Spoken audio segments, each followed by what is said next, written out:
And I will say to you that this year is going to be special for everybody associated with Group Indo. And our licenses for those companies, the insurance companies, they were restored last year. The pension company was restored this year. We even have some licenses in the UK that just in the past month have been restored to us.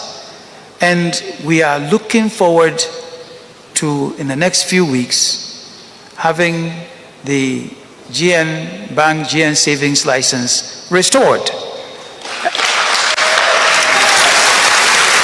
With the court judgment that happened just this past Thursday, there are some legal procedures to go through, and then our belief is that we will get the license. And we've been preparing. We have been preparing. So the first branch we will reopen will be in Elmina. And then from here on, step by step, we will get those branches opened over a period of time. We have buildings that we have been preparing, the ones that are not under the lock and key of the receiver. So we are getting ready.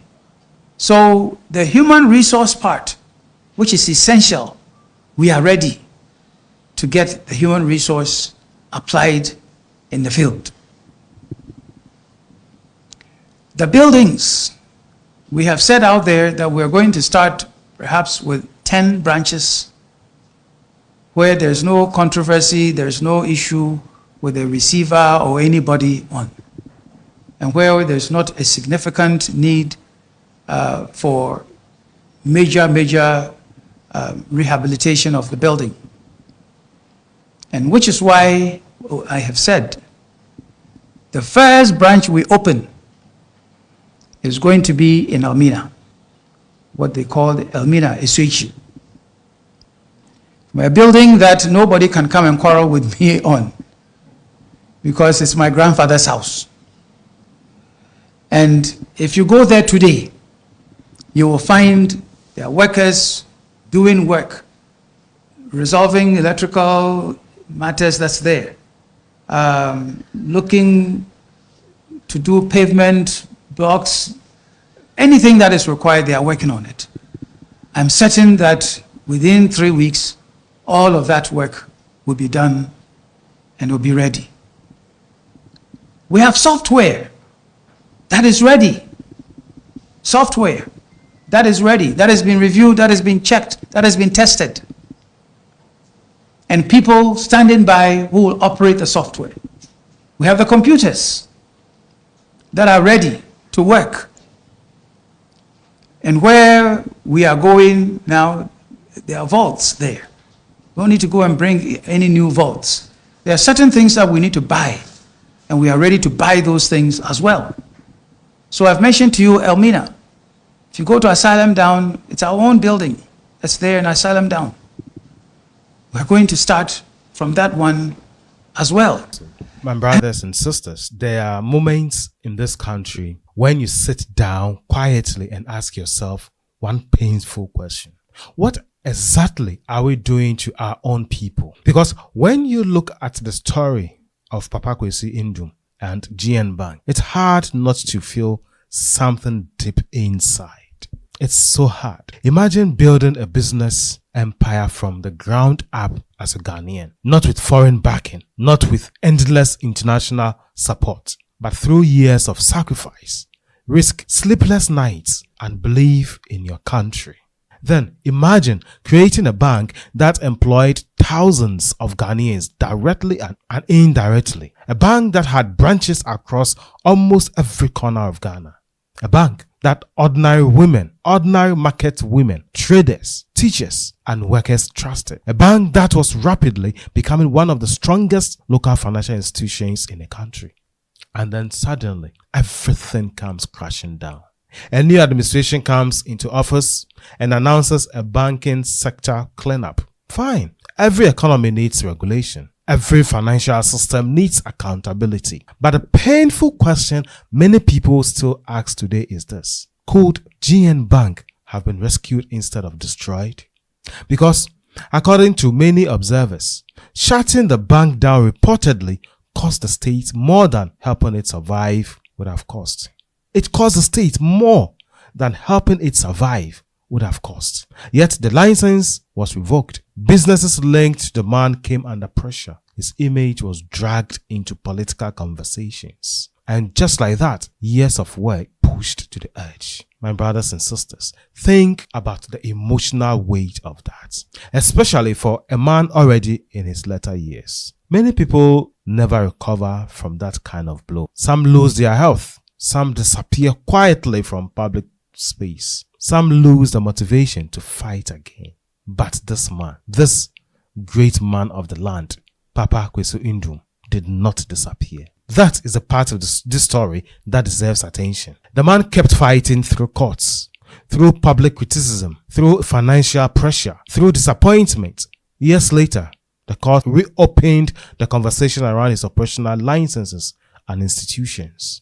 Whether you agree with him politically or not, you cannot deny the resilience. The man never gave up. The man had hope. You cannot deny this determination. And honestly, Ghanaian entrepreneurs have suffered too much in this country. Why? Many business owners understand this pain personally. One sudden currency depreciation, one policy shift, one increase in port charges, one economic shock, and years of investment can vanish overnight. Some importers lost containers because duties became unbearable. Some factories shut down quietly. Some local businesses never recovered after the economic turbulence Ghana experienced over the years. This is why the GN story resonates with many people, because it represents something bigger than one man, something bigger than one person, something bigger than just a community. It raises a national question. Why do local Ghanaian businesses struggle to survive while foreign-owned institutions continue dominating major sectors of our economy? Why? You look around carefully. If you're in Ghana, look around carefully. Our biggest mistake, mostly foreign controlled. Our biggest mining companies, foreign owned. Major hotels, foreign owned. Large retail chains, foreign owned. You see, even sectors that should naturally empower local entrepreneurs and others are increasingly controlled by external interests. Meanwhile, when a Ghanaian institution begins rising aggressively, public confidence grows around it. And then, suddenly, it collapses under political and regulatory pressure. People begin asking difficult questions, and those questions are valid. Today, GN Bank has returned in a different form as GN Savings and Loans. It may not yet be what it once was, but the comeback itself sends a message. Never underestimate the power of persistence. And trust me, give or take 1 or 2 years, he will bounce back as GN Bank. For a man in his 70s to still be rebuilding after such a massive setback says a lot about his mindset and endurance. And honestly, Ghana needs more of that spirit, not just from politicians, but from entrepreneurs, from young people, you see, from our young students, from young creators, from builders, and so on and so forth. Because if Ghana is truly going to develop, local ownership cannot remain an afterthought. If Ghana is truly going to develop, trust me, local ownership cannot remain an afterthought. We cannot continuously consume, celebrate, and depend on foreign dominance in every strategic area of our economy, while our own institutions struggle for breathing space. Supporting local businesses does not mean rejecting foreigners. It means believing Ghanaians are also capable. Ghanaians are capable of building world-class institutions, capable of creating jobs, capable of employing graduates, capable of employing its citizens, capable of competing, leading industries. That belief matters. And maybe that is why this story continues to touch many people emotionally. GN Bank is back, because at the center of it all, it's not just a bank. It is a Ghanaian dream that refused to die. That is a spirit we want from Ghanaian entrepreneurs, Ghanaian graduates, Ghanaian creators, a diehard spirit. This is David 360. Thank you for staying with us. And until I come your way again, God bless you.